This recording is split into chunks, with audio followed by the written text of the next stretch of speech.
Good morning, everyone. It is, she's getting me fixed. Yeah, that sounded terrible coming back at me. Thanks. It's 10:18 on Wednesday, May 18th, and this is the Greater Nashville Regional Council Executive Board meeting. We're going to begin with the approval of meeting minutes this morning. And in the packet that you received, either by email or this morning when you attended, we have the minutes of the March 16th, 2022 Executive Committee meeting. And would entertain a motion to approve. Okay. Motion by Mayor Pitt and second by Mayor Kesson. All right. Are there any additions or corrections requested? Seeing none, all in favor of approving the minutes, please say aye. Opposed, please say no. The minutes are approved unanimously. This time we'll open the floor for public comment. If there's anyone here that would like to come forward and express a concern, idea, we welcome to you too at this time. And a reminder that you can always email in comments to info@GNRC. Correct? Comments? Comments, sorry. Comments@GNRC.org. All right, seeing no one indicating that they wish to speak, we will end public comment and move on to our action items for today. Item number 3, and then the first item there is the monthly financial report. We will vote to approve that, but first we're going to get the report from our finance director, Megan Nelson. Ms. Nelson?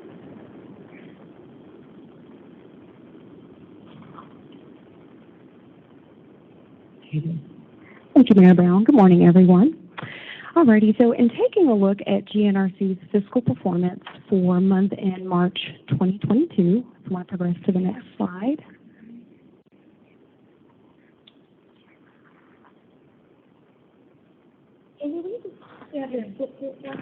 Thank you, Angie.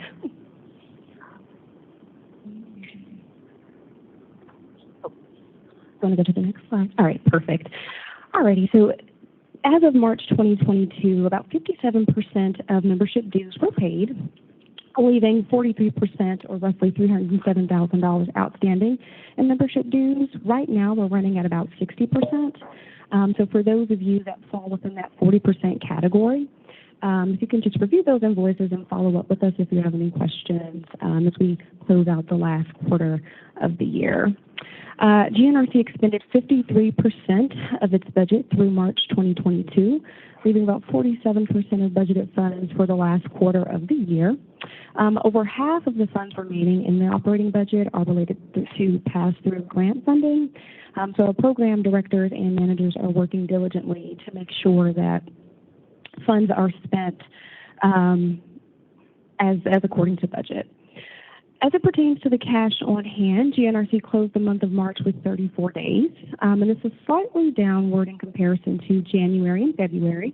But as we continue to receive the outstanding membership due payments along with our other outstanding written contract invoice payments, that number is likely to uptick. We closed the month with $2.48 million in cash savings dispersed across our capital fund, dedicated match, and cash reserves. All 35 of the program budgets are still operating within budget as of March 2022, and we closed the month with a little over $1.1 million in outstanding invoice payments. As of right now, it's about 16% of the total 1.1 has come into our accounts. However, we're anticipating that percentage to increase as payments are steadily coming in and are anticipated to come in the weeks to come. So I want to go to the next slide, Angie. Thank you. Alrighty, and a detailed financial report is located online as well as within your packets, but just to provide some additional context, we closed the month with about $3.5 million in cash spread across our operating account and our reserve accounts, and as of March, incurred about $11 million in revenue from invoices. So if you look at that last line, there's about $9.9 million remaining in our budgeted funds with 5.2 in pass-through grant funding. Thank you. Before I ask if there are any questions, I want everyone to know that you don't have mics in the stands on your tables today, but there is staff that have mics that will bring to you if you do have a question. With that, are there any questions on the financial report? Okay, seeing none. Motion to approve this. Okay, you taking that as a motion from me? Can I do that? Yeah. So motion second by Mayor Holt. Are there last chance to discuss or ask questions about the budget? All in favor? Of the financial report. All in favor of approving it, please say aye. Opposed, please say no. The financial report is approved. And with that, we will move on to item B, which is GNRC Resolution 2022-09. Which is about approving a continuation budget through September 2022. I'll turn it over to Michael Skipper for that.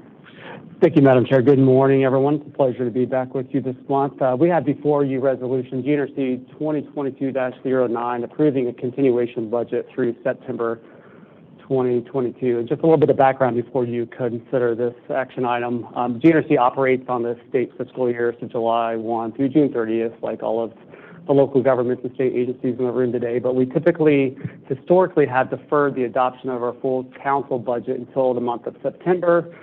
It is presented to the full council membership at their annual meeting.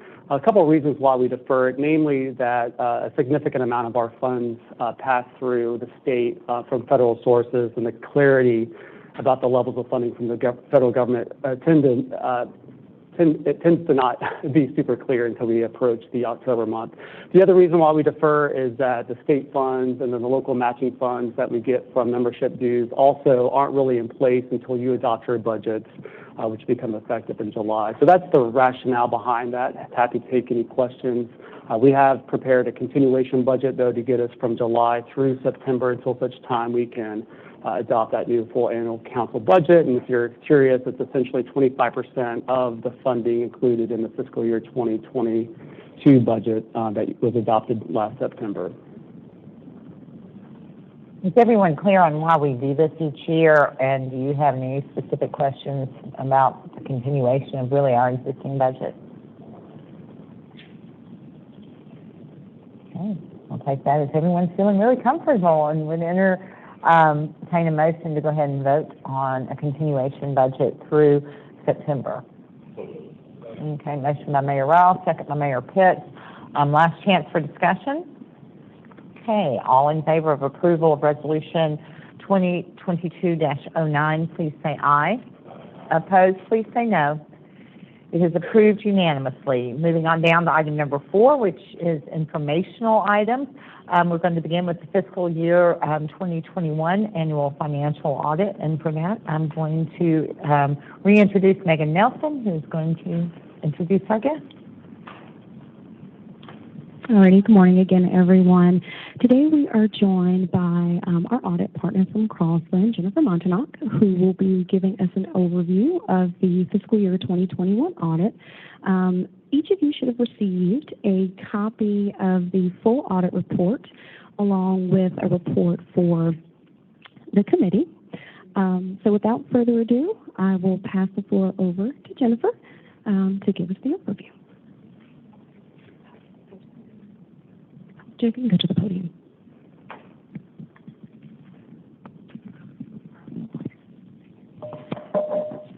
Good morning, everyone. Can you hear me? All right. Thank you for having me here today. As Megan stated, my name is Jennifer Monternock. I'm an audit partner with Crossland CPAs. I was the lead audit partner on your audit engagement for fiscal year 2021. I'm going to go over the report to the committee, which summarizes our results of our audit and gives some more information that we are required to communicate to you on an annual basis. I'll start on page 2, which summarizes our results of the audit. We completed our audit for the fiscal year 2021, and we have issued an unmodified opinion on the financial statements. An unmodified opinion is a clean opinion. We've also performed our audit under government auditing standards, or the Yellow Book, and the Uniform Guidance, and our reports over those also were clean. We had no findings, and our opinion over the 2 major programs that we tested was unmodified. So a very clean audit and a good year for GNRC. We have also submitted the federal data collection form through the Federal Clearinghouse and met that deadline. As part of our audit, one of the requirements is that we remain independent with respect to GNRC. There's 2 sets of rules which we must follow. The first one is under the American Institute of CPAs, as well as the government auditing standards, and we are independent under both of those sets of guidance. Our engagement personnel are listed at the bottom of page 2.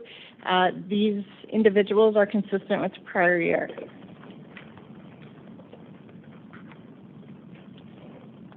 Moving on to page 3, we have certain responsibilities that we're required to meet under U.S. Generally Accepted Auditing Standards and the Uniform Guidance, and we have met these responsibilities. They include providing an opinion over the financial statements. I do want to point out our opinion provides reasonable but not absolute assurance about whether the financial statements are fairly stated under U.S. GAAP. I say reasonable because we sample the transactions that we are testing. We do not test 100% of the transactions that occurred during the year. That would not be prudent. It would take us all year, basically. So that's what the audit standards require, and we have met those requirements. Included in the financial statements are accounting estimates. These are an important part of the financial statements. The most significant estimates include the allowance for doubtful receivables, the useful lives and the valuation of capital assets, and the appropriateness of the assumptions used to calculate the net pension liability and related amounts under the employee benefit plan obligations. We look at the assumptions that management uses to derive these estimates and have concluded that they are reasonable. Also included in footnote A, the financial statements are the significant accounting policies used by GNRC. We look at these annually as well and believe that they are both comprehensive and appropriate.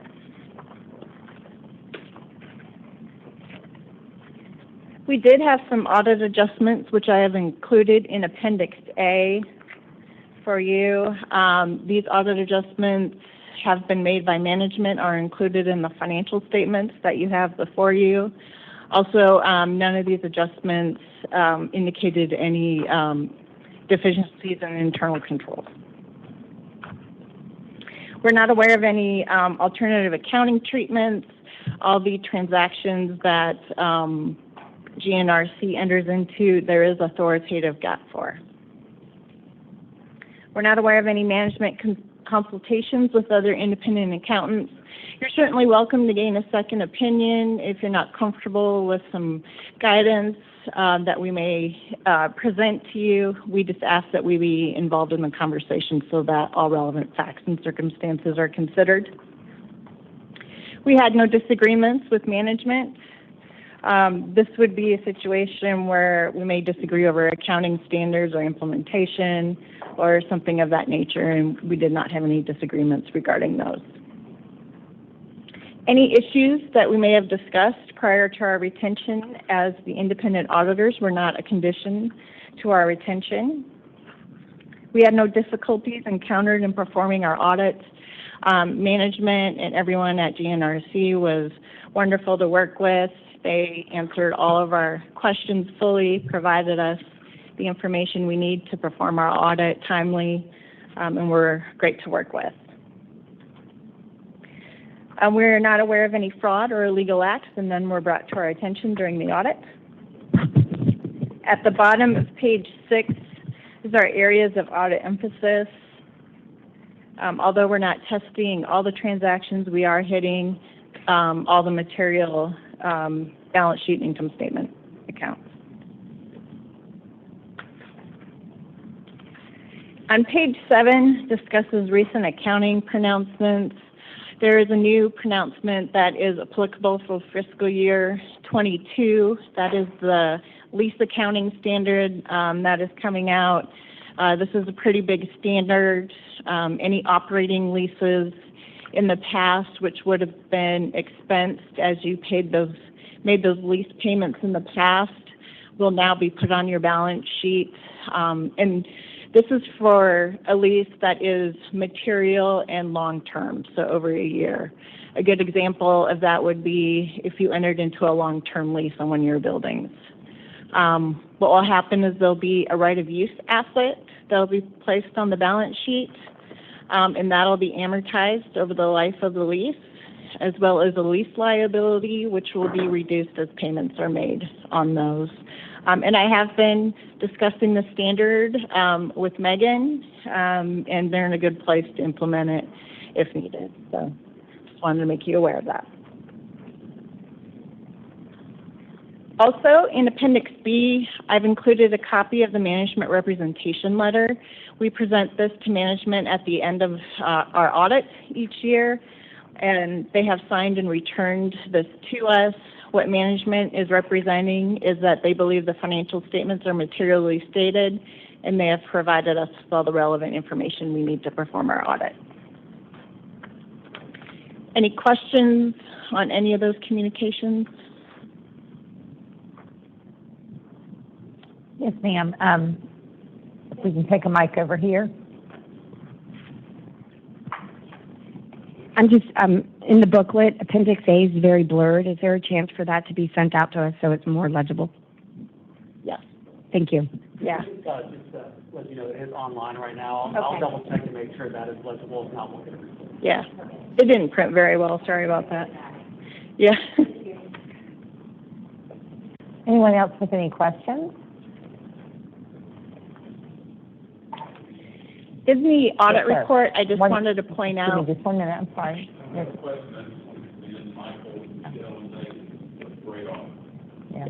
Yes, absolutely, very, very impressive. Yeah, they did a great job. We're very pleased and think you should be as well.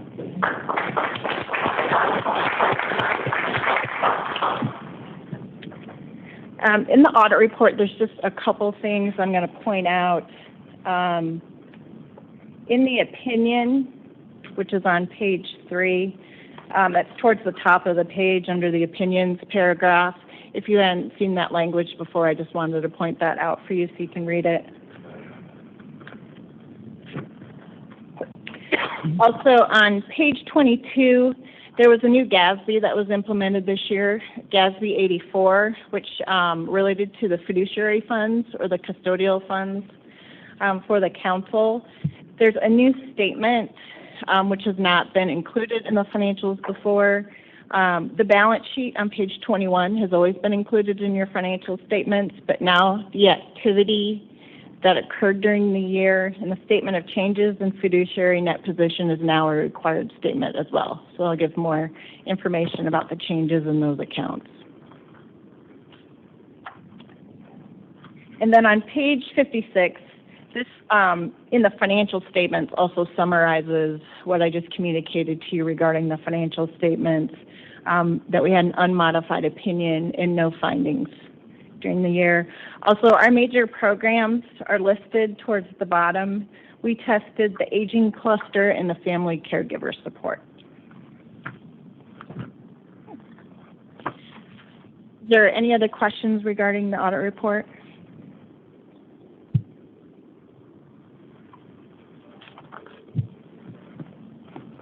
I don't think there are many questions when it's a good one.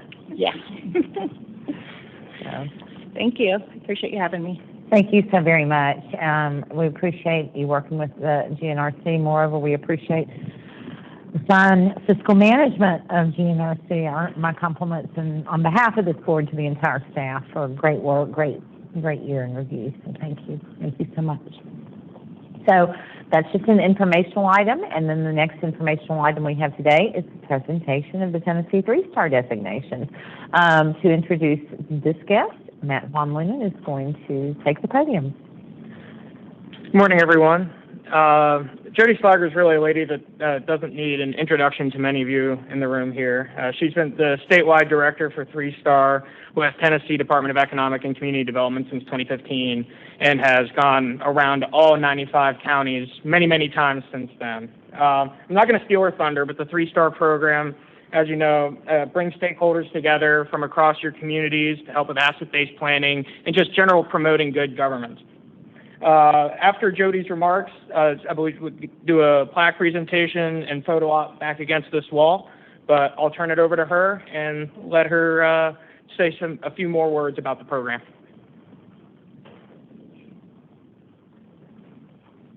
Thank you, Matt. I do appreciate all of you allowing me to come and do these presentations. We typically do these at the Governor's Conference. For the ECD Governor's Conference, and the past couple of years have been abbreviated, so I had all these plaques. You guys need them in your hands, so I appreciate you allowing me to come and do this presentation. I do want to mention a little bit about 3-Star. So 3-Star's been around since 1980. Your counties participate in this, and I appreciate that. It makes you eligible for a lot of our other ECD community and rural development programs. I just want to mention some of those, and we have a dashboard that's online that you can navigate and find out exactly what your community has received. And I have a total here for all of your 13 counties. You guys have received from the Community and Rural Development Division. It does not include the business development side of the numbers, so I know that you've gotten a lot of those as well. 216 awards for $46 million since we did the rural and community development piece. So thank your legislators for funding the community and rural development programs. You guys participate in them. Your community development block grants, when you receive those, if you are 3-Star certified, you also get a bonus amount based on your ability to pay. So there's a bonus amount that is included in that, as well as a savings on your match rate if you are 3-Star certified. So that gives you, and you guys have received, have garnered a savings of over $2.3 million since we started doing this in 2014. So thank you again for participating in 3-Star. Some of those programs are Ag Enhancement, ARC, Asset-Based Planning, Broadband, Downtown Wi-Fi, CDBG, Disaster, Site Development, Property Evaluation, Site Certification, Commercial Facade, Hospital Transformation, Infrastructure, Main Street, Tennessee Downtowns, Placemakers, Entrepreneurship, Retail, 3-Star Tourism Enhancement. A lot of these programs are hard to define their ROI, but you know that that place that you're making into your resident's home and into the place that businesses want to come and locate, that makes a difference. So we are here to help you. If there's anything that we can ever do to help, I greatly appreciate it. Again, when we adjourn, and I'm happy to answer questions. We have resources. If you guys are wanting to do a mural, and looking at the mayor over here, if you want to do a mural project, I can tell you where there's the possibility of getting some funds. So holler at me if you need me. We're going to take some pictures, I think, after we adjourn. And if you have any questions for me, I'm happy to answer them. Does anyone have any questions for Ms. Slager? Mayor Anderson? The documentation for the 3-Star program during the pandemic, we were able to use a platform, Zoom, WebEx, whatever. Are you still accepting those from the city mayors and all of that without getting it together? Yes, sir. Thank you. Anyone else with questions? I'll say that on behalf of this board, the 3-Star program does a great job, and And I particularly appreciate your evident enthusiasm and passion for the program. Well, it's the best. We love it. Right? Yes. Yeah. Thank you very much. Absolutely.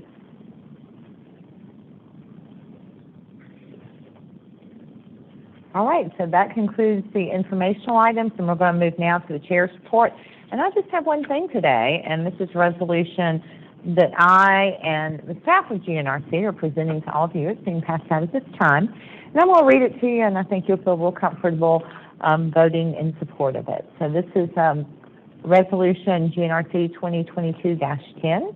This is a resolution recognizing Matthew Von Lunen for unparalleled loyalty and exceptional service to the elected officials, local communities, and partner organizations of the Greater Nashville Regional Council. It says, whereas the Greater Nashville Regional Council was established in 1965 by the Tennessee General Assembly as a public body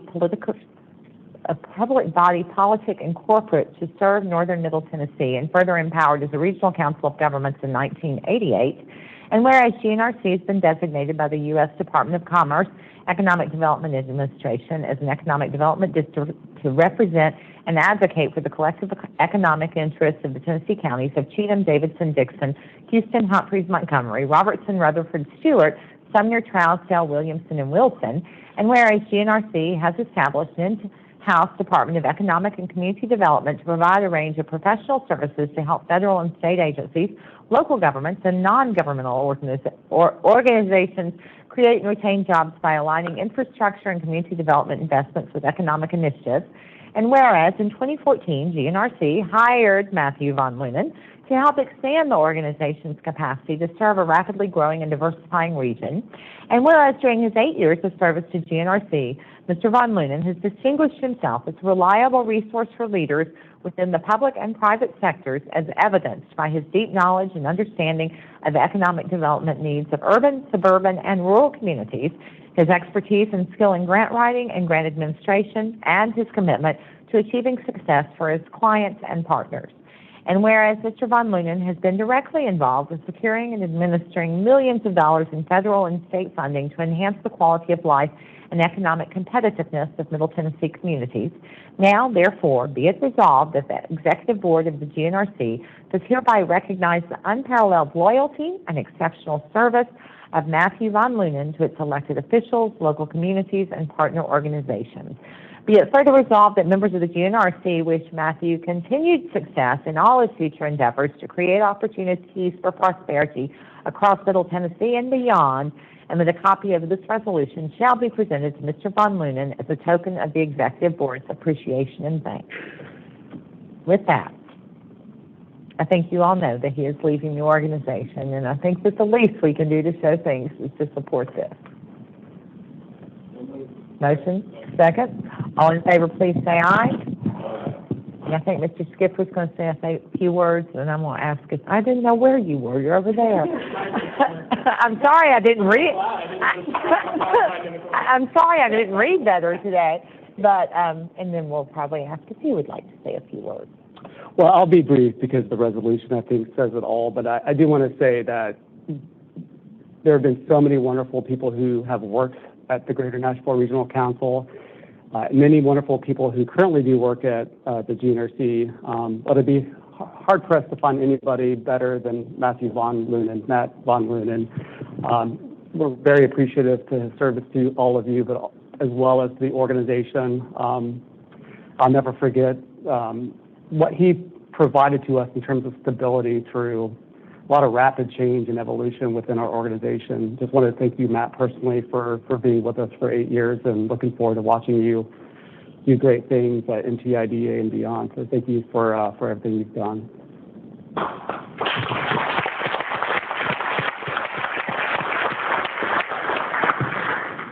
Mr. Von Lunen, you need a microphone. No, thank you, everyone. As I said, this was a surprise, but thank you for the opportunity to serve. I came here 8.5 years ago, fresh out of grad school, and I learned a lot from the people in this room, the elected officials, the economic development professionals in the back, the city managers, the planners. I learned a lot from you all, and you've been a big part in helping move my career forward. So you're not going to get rid of me. As Mayor Brown said, I'm going to Middle Tennessee Industrial Development Association, get to continue to work with these 13 counties and a few more in that capacity. But I guess kind of in closing, just really want to say that please continue to use this organization. I mean, the people that I work with here really care about your communities.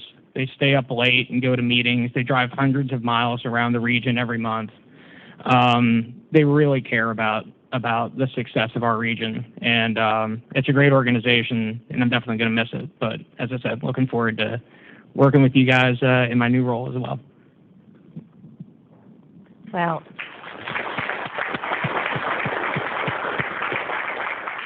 and I just want to say thank you. You say you've learned a lot from us. Our communities have learned so much and felt so much great support from you. And the kind and humble and patient way in which you work with our staff and with us is particularly appreciated. And I think we're all sad to see you leave this organization, but most grateful that you'll still be circling in our world. So thank you for not going too far. We wish you great success, and we're so grateful for the time that you've spent with this organization. So that concludes the chair's report. Mr. Skipper? Thank you, Madam Chair. A couple of items to share with you this morning. First up, I'd like to ask Rebecca Nofi, who is our volunteer manager, come up and give you an overview of the highlights from the annual appreciation day that we had with our volunteers for 2021.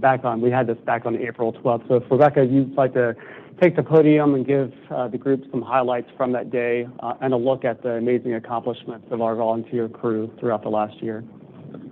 Yes, thank you for having me. I just wanted to share some of the numbers from 2021 with you here.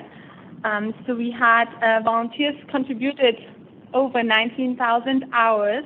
I think that's really impressive. That's a 27% increase over the previous year. Those volunteer hours are valued at $470,950. That's a measure the independent sector does, and I used the number for the state of Tennessee. So pretty impressive number of savings for the state to the volunteers. We had 1,054 active volunteers contribute to those hours. 30 of those actually contributed over 100 hours during that year. That is a 36% increase over 2020. We were also really happy to add 1,011 new users to our volunteer portal. I think I presented to you on that before, so that is a portal where all the different organizations that are willing in Middle Tennessee can join and post their volunteer opportunities. Currently we have 17 community partners on the portal that put opportunities up there. And I'm really hoping that we can grow as well the users of the volunteer portal as well as the opportunities and organizations that will share their opportunities, so we can really make volunteering more prominent and easier for people to find opportunities and then for the organizations to connect with the needs.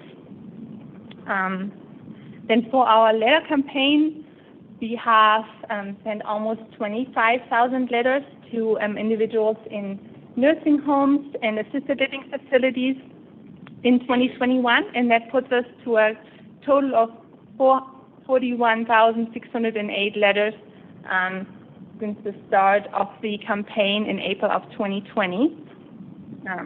I think the nursing home residents and assisted living members who get those letters really appreciate having just some physical mail, somebody who's reaching out to them. So it has been really a fun campaign, and I'm looking forward to continue this and sharing just some light and love to those residents who don't, all get as many visitors as they probably would want. And then I just wanted to share from our Medicare counseling program. We have lots of volunteers who help and provide Medicare counseling to the State Health Insurance Assistance Program. All the counseling is free and unbiased, so it's a very important service to seniors who are applying for Medicare and need help. We have 8,140 clients were served by our volunteers alone, so that's not including any staff members, and they gave 9,120 hours. So that has been also an increase of 23.7% over 2020, which I think is really great since we're still in a year of a pandemic and people are more hesitant to going out and volunteering in person. So I'm very impressed with those numbers. Then I also wanted to show you just the faces of the volunteer award winners for 2021. You can see this, some friendly faces. They have really contributed all a lot, and also our corporate partners. They won a group award for outstanding commitment. They all have given a lot of hours and participated in our opportunity. Thank you for having me. Thank you, Rebecca. I just want to say thank you to you. And for those of you who do not know, Rebecca is the best at her job in the entire state of Tennessee, and has done an amazing job growing our volunteer program, not only to meet contractual requirements to our grantors, but to go above and beyond to get deeper roots within the community, give Middle Tennesseans an opportunity to give back to their region through the great work that you all do across 13 counties that we represent. Also, while we're giving shout-outs to staff, I do want to thank Megan and her team, Dorothy and Jovia, who are also with us today, and Mason Wade for their work over the last year, maintaining strong internal controls that led to the clean audit that you see today. And that was at the same time we were also migrating our accounting system and our HRIS system. So we're updating, modernizing all of our tools, which is a tremendous level of effort if you've ever done that for your organization. It's a small staff. I was able to do all of that at the same time. So appreciate those efforts. It doesn't go unnoticed. In closing, just a look ahead for the remainder of our meetings this year. We'll meet in June at the Tennessee Bankers Association, so we won't be in this location. It's the only meeting of the year that we'll have to change locations, but many of you are familiar with that location. That will be a convening of our Transportation Policy Board, many of which you are members of. Even if you are not a voting member of that Transportation Policy Board, it's a really important board for shaping our policies and our investment decisions related to transportation across Middle Tennessee, so I encourage you to attend that. So June is the Transportation Policy Board. We're not scheduled to have meetings in July, but we'll reconvene in August with the Transportation Policy Board. Again, in September with the Transportation Policy Board, because we've got a lot of important work to do in the development of our new 4-year transportation improvement program. So you won't want to miss those meetings as we make some really key decisions about how to invest about $1.5 billion into transportation infrastructure through the year 2026. September will also be the annual convening of our full membership of the Regional Council, 93-member body. Details about that annual meeting and ceremony, we usually do an award function go along with that. We'll have information out about that in the near future, but that is scheduled for September 28th. Then in October, I just want to let you all know that the Executive Board meeting that month, we plan to bring to you a really deep dive into land conservation efforts across Middle Tennessee, efforts to increase access of open space. I know that's a topic that's been on your minds lately. And so we want to showcase the good work that's happening across Middle Tennessee with respect to land conservation and open space preservation, but also begin talking with you about what more we can do to balance the need to conserve land and open space within and the need to support continued economic prosperity across the region. A lot of rapid growth and development, and it's really important that we think ahead about the places that we want to preserve from growth before a plat request is made, so to speak. So, Madam Chair, that is all I have for the group this morning. Again, pleasure to be with you all, and I'll see you next month. No, thanks to you for everything. I do want to say that the numbers that were presented, they're big numbers, they're impressive, but when you start breaking that down, talking about the volunteer hours, Rebecca, I'm sorry. When you start breaking that down and thinking in terms of days of work and weeks of work, and that so many volunteers gave up weeks of their life to serve people in our community. I just think that it would be rewarding for you. I'm sure it's on the portal. That data's probably on the portal, right? It's on the portal. And go there, look at those numbers and translate them into your head into how many days and how many weeks and the number of people. And use that as an opportunity to push the volunteer portal and the volunteer opportunities, and also to your organizations, push that out to them so that they realize that that exists. Because of all the great things that GNRC does in our region, this is where people are truly touched and made to feel special or valued or cared about. And so I think it's one of the most beautiful parts of our organization, and we don't get to focus on it much. So certainly thank you, Rebecca, and all of our thanks to all of the volunteers. With that, I'd ask if there's any other business. No one with any other business, then that leads us to a motion to. Thank you, Mayor Holt. The motion second. All in favor, please say aye. Everybody have a great day, and we'll probably see each other all next month.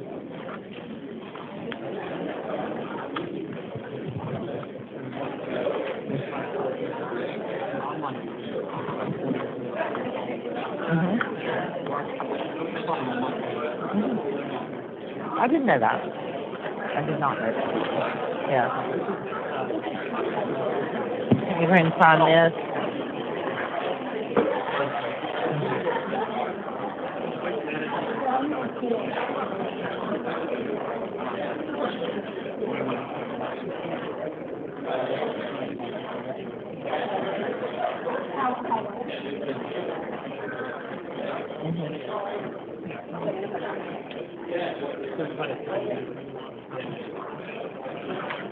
Oh, okay.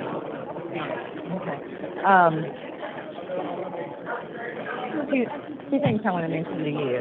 I think you've seen probably where Sumner County has a pretty big ask for the usability.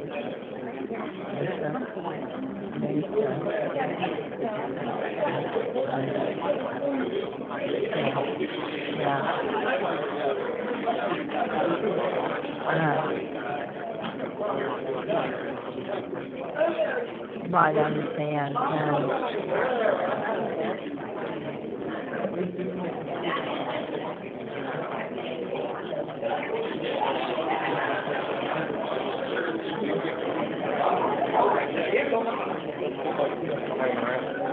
Now, which one was Michael? I forget. I mean, I've seen merit in both of them, certainly.